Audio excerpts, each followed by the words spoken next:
Bismillahirrahmanirrahim. Alhamdulillahirabbil alamin. Wa bihi nasta'inu ala umuri dunya waddin wassalatu wassalamu ala asyrafil anbiya'i wal mursalin sayyidina wa maulana Muhammad khataman nabiyyin wa ala alihi wa sahbihi ajma'in. Amma ba'du. Alhamdulillah. Kita melanjutkan kajian Taqriyatus Sadidah yang disusun oleh As-Said Hasan bin Ahmad Al-Kaf. Dan kita masih di pembahasan tentang masalah pembagian sholat. Dan kita lagi di pembahasan masalah-masalah di waktu-waktu sholat. Yang sebelumnya sudah kita bahas masalah pertama yang dikatakan makruh menamakan maghrib dengan isya atau sebaliknya. Yang kedua,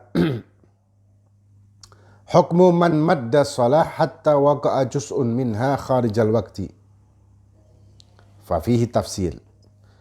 Hukum memanjangkan sholat. Jadi sholatnya lama sampai sebagian dari sholat ini keluar waktu. Misalkan sholat duhur. Dilamakan sholat duhurnya sampai rakaat ke-3 mungkin atau ke-4 mungkin. Itu masuk ke waktu asar. Nah, gimana hukumnya nih? Ini ada tafsil, ada rincian. Yang pertama, taratan yabqa minal waqti qadru ma yasa'u sholah bisunaniha fal maddu khilaful aula. Kalau misalkan mepet waktunya, ya, jadi mepet waktunya yabqa minal waqti qadru ma yasa'u sholah bisunaniha, sampai batas sholat dan sunah-sunahnya. Intinya dia tidak sampai keluar kalau misalkan dia tidak pakai sunah-sunah sholat itu. Maka memanjangkan ini hukumnya khilaful aula, dalam arti lebih baik tidak dikerjakan. Kemudian yang kedua, taratan yabqa minal waqti qadru ma yasa'u fardhu shalah faqat fal mad mandub. Tapi kalau misalkan dia memanjangkan ini, ya, memanjangkan sampai sekiranya waktunya itu mepet dengan sebelum waktunya sholat yang selanjutnya, maka diperbolehkan atau mandub juga disunahkan. Kemudian taratan yabqa minal waqti qadru ma la yasa'u farduha fal maddu haramun.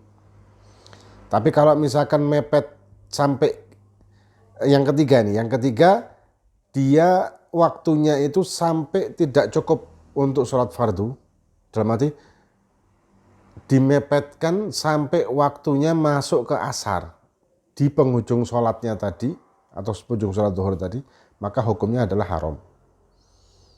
Nah, jadi kalau misalkan dipanjangkan sampai mendekati waktu waktu sholat selanjutnya, itu hukumnya sunnah memanjangkan. Itu kalau sholat sendirian sih. Tapi kalau kita sholatnya itu berjamaah, kita tidak dianjurkan memanjangkan sholat. Nah, kalau kita jadi imam. Kecuali kalau kita sholat sendirian, maka memanjangkan sholat itu tidak masalah. Asal tidak sampai keluar waktu, sampai ke batas waktu sholat yang selanjutnya atau waktu sholat yang kedua. Lah, kayak gini tidak boleh. Kemudian yang keempat. Ya, yang keempat. Yang ketiga, masalah yang ketiga. Takunu sholat adaan idza adraka raka'ah fil waqt sawa'un akana bi udrin am bi ghairi udrin fa in lam yudrik raka'atan fil waqti fatakunu qadha'an. Ini masalah sholatnya itu adaan apa qadha'an. Kalau dia itu mepet waktunya sampai ke waktu yang selanjutnya, misalkan sholat zuhur mepet sampai ke waktu asar. Kalau misalkan ya dia adraka raka'ah fil waqt, jadi satu rakaat zuhurnya itu di waktu zuhur, rakaat yang kedua atau ketiga masuk waktu asar. Ini masih dinamakan adaan, walaupun bisa jadi haram kalau memang dengan sengaja mengakhirkan ini tadi. Kemudian, tapi kalau fa'il lam yudrik raka'ah fil waqti fatakunu qadha. Tapi kalau misalkan dia lagi satu rakaat, masih satu rakaat sholatnya, belum satu rakaat ini ya, belum satu rakaat duhur, tahu-tahu azan asar, maka duhurnya dinamakan qadha'an. Ya. Tidak lagi adaan tapi qadha'an. Kemudian masalah yang keempat, afdalul a'mal. Afdalnya amal sholat ini adalah as-sholat fi awal waktiha. Sholat di awal waktu yang sebelumnya sudah kita bahas. Wa yahsulu bil istighal bi asbabis sholat min dukhulil waqt. Dan masuknya awal waktu ini adalah dengan istighal bi asbabis sholat, dengan wudhu, nutup aurat, nunggu jamaah, atau berangkat ke masjid. Setelah dia masuk sewaktunya sholat tersebut. Bukan begitu azan langsung sholat. Ada orang-orang yang menganggap awal waktu itu adalah begitu azan langsung sholat. Itu bukan awal waktu. Karena dia akan kehilangan qobliyah. Misalkan kayak sholat subuh, qobliyahnya dikatakan raqatal fajri khairum minad dunya wa ma fiha. 2 rakaat fajar itu lebih khairun, lebih baik dari dunia seisinya. Nah, kalau dia mengamalkan awal waktu yang dianggap mindsetnya dia awal waktu itu begitu azan langsung sholat, maka dia tidak akan mendapatkan qobliyah. Nah, makanya yang dimaksud awal waktu dan afdol amal adalah sholat awal waktu adalah setelah masuk waktu dia istighal dengan asbab sholat. Maksudnya mengerjakan hal-hal yang dipakai untuk mempersiapkan sholat itu, seperti wudhu tadi, menutup aurat, berangkat ke masjid, kemudian menunggu jamaah. Ini masih dinamakan awal waktu. Dan qobliyah tadi ya, qobliyah kalau memang ada qobliyahnya. Kemudian seperti dikatakan di dalam Zubab, yundabu ta'jilu sholati fil uwal id awal waktu bil asbab istaghal. Wasu'ilan Nabi SAW, Nabi Muhammad SAW ditanya, an ahabbal a'mal ilallah. Apa amal yang paling dicintai oleh Allah? Faqala, maka Nabi bersabda, as-shalat fi awal waktiha. Salat di awal waktu. Ini diriwayatkan Ibn Hibban dan Imam Baihaqi. Salat di awal waktu. Yang dimaksud awal waktu sekali lagi yang tadi ya. Kemudian waqad warada, dan ada riwayat awal waqt ridwanullah wa wastuhu rahmatullah wal akhiru afwullah. Ada riwayat awal waktu adalah keridhaan Allah Subhanahu wa taala. Tengah-tengahnya adalah rahmatnya Allah Subhanahu wa taala. Tengah-tengah waktu maksudnya. Akhir waktu afwullah, ampunan dari Allah. Tapi yang dimaksud akhir waktu ini bukan akhir yang sampai memasuki sholat yang selanjutnya, bukan itu. Kemudian dikatakan fadlu awal waktu ala akhirihi ka fadlil akhirah ala dunya. Dan meriwayatkan diriwayatkan oleh Dailami, keutamaan awal waktu sholat atas akhir waktu sholat, perbandingan awal waktu dengan akhir waktu seperti perbandingan keutamaan akhirat atas dunia. Jadi awal waktu itu istimewanya itu perbandingannya kayak perbandingan akhirat dengan dunia.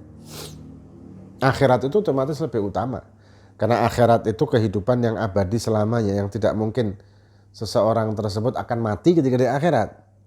Karena akhirat itu khalidina fiha. Kita akan kekal selamanya, abadi selamanya di yaumil qiyamah. Ya kalau kita di surga alhamdulillah, kita akan selamanya di surga, naudzubillah kalau di neraka. Nah, lebih afdal kehidupan akhirat daripada kehidupan dunia yang sementara. Nah, awal waktu sholat itu lebih afdal seperti akhirat dibandingkan dengan kehidupan di dunia yang seperti di akhir sholat. Tapi sekali lagi, tadi yang sudah kita bahas, awal waktu sholat itu adalah ketika kita memasuki waktu sholat adzan gitu, dan kita menyibukkan dengan asbab sholat, yaitu tadi wudhu, nutup aurat, mungkin istinja dan lain sebagainya tadi ya. Kemudian berangkat ke masjid, qobliyah, nunggu jamaah, sholat jamaah. Kemudian wa yundab ta'khirus sholat an awal waqti fi 27 surah. Dan sunnah mentakhirkan sholat. Nah ini sekarang lain lagi. Sunnah mentakhirkan sholat an awal waktu, dari awal waktu, fi 27 surah, di 27 gambaran, 27 macam hal yang sunnah kita malah mentakhirkan. Umumnya sunnah awal. Tapi ada 27 hal yang sunnah kita mentakhirkan sholat. Ada 27 macam. Ya. Antara lain di dalam apa namanya kitab Bughyah Al-Mustarsyidin karangan Al-Imam Al-Habib Abdurrahman Al-Masyhur, itu ada di apa namanya ada lengkap ya, ada lengkap di situ 27. Antara lain as-sabi idza alima bulughi athna al-waqt bisin. Ketika ada anak yang dia tahu bahwa dia akan baligh di jam sekian. Misalkan ya, balighnya jam 2 siang. Balighnya dengan umur, baligh dengan umur jam 2 siang. Maka sunnah si anak ini menunggu sampai jam 2 supaya dia sholat zuhur waktu itu dengan keadaan dia sudah baligh. Walaupun dia kalau misalkan sholat sebelum dia baligh jam 2 siang tadi, sah sholatnya dan tidak perlu ngulang, kemudian jam 2 siang dia baligh, tidak perlu ngulang lagi sholatnya. Tapi ketika dia mengakhirkan sampai jam 2 siang, ini afdol supaya dia sholat dalam keadaan telah baligh. Itu kalau dia baligh dengan umur ya, karena baligh itu ada 3 macam. Ya, ada yang dengan umur, ada yang dengan haid bagi perempuan khusus, ada yang dengan inzal keluar mani bagi laki atau perempuan. Kemudian dan dobitnya atau pengertiannya, idza kana ta'khiru min maslahatis shalah fayusannu ta'khiruha. Apabila mentakhirkan itu dari maslahat sholat, intinya itu poinnya ya. Fayusannu ta'khiruha, maka sunnah mentakhirkan sholat. Ya, sunnah mentakhirkan sholat ketika itu merupakan maslahat sholat itu sendiri. Ada beberapa nanti akan kita bahas insya Allah di pertemuan yang akan datang atau pertemuan selanjutnya. Moga-moga bermanfaat bagi kita. Fid din wal akhirah wallahu a'lam bissawab. Fatihah bin wallahi faqina fid din.